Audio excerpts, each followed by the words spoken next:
NATO Secretary General had a strong message for North Korea. Speaking at a press conference in Seoul, Jens Stoltenberg highlighted although peaceful means to resolve the nuclear crisis is preferred, NATO and its member nations are ready and determined to respond to any military provocations. Kwon Jang-ho has our top story.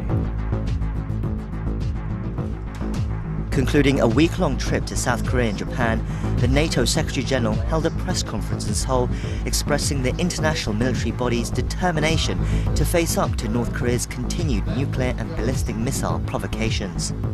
NATO takes that threat very seriously.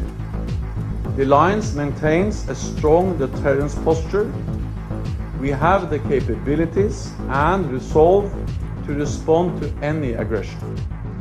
However, he stressed that sanctions remain the best alternative to using force, saying doing nothing would be irresponsible, but military action would have devastating consequences.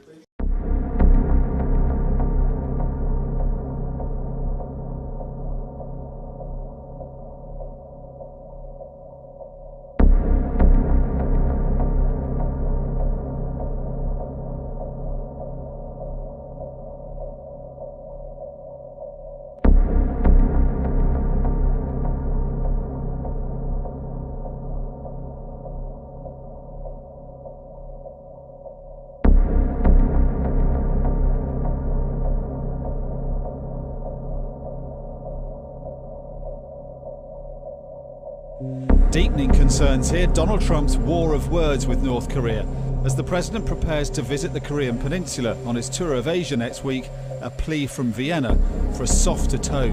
My worst fear is sometime when I wake up and have a feeling that, despite all we do, things seem to not be moving. It happens. Sometimes you wake up in the morning when you see another test, and then when you see the rhetoric, when you see that leaders are not finding solutions sometime at the Security Council, that's frightening, and it should be frightening. And North Korea may have reached a stage where it can carry out another provocation at any given time. Rival party lawmakers quoted the National Intelligence Service as saying Pyongyang is ready for a nuke test at Tunnel 3 of its Punggye-ri site, while Tunnel 4 is currently under construction. The NIS also noted the regime could begin reprocessing spent fuel rods at its Yongbyon nuclear complex late this year. The intel agency also highlighted the possibility of additional missile launches as active movements of vehicles have been detected at a missile research facility in Pyongyang. The NIS added the Hermit Kingdom is expected to continue its nuke tests and step up efforts to miniaturize and diversify its warheads. It's also reporting North Korea's leader Kim Jong-un reinforced surveillance of the regime's top officials and appears to have resumed public executions.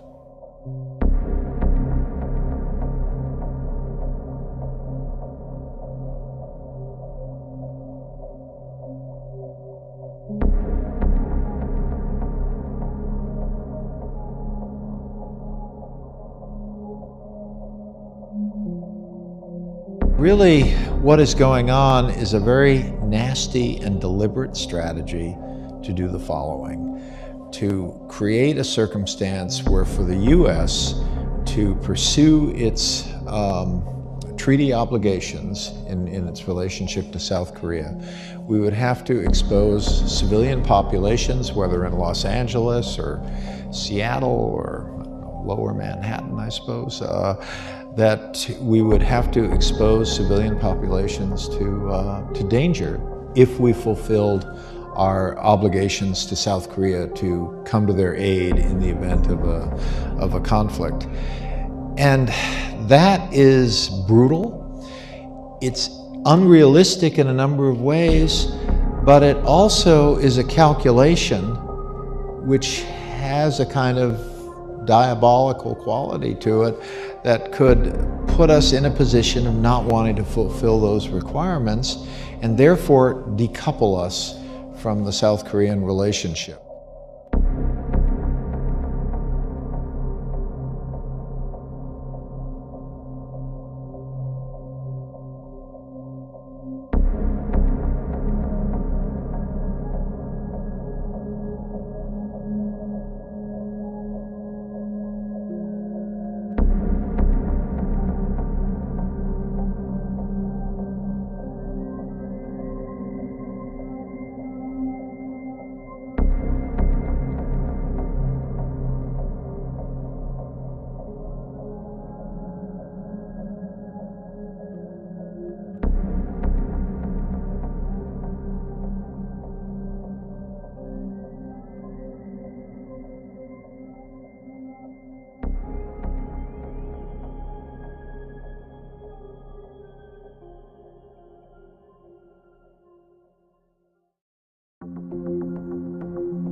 If North Korea takes actions that threatens the South Korean forces or our own forces, then that will be met with an appropriate response.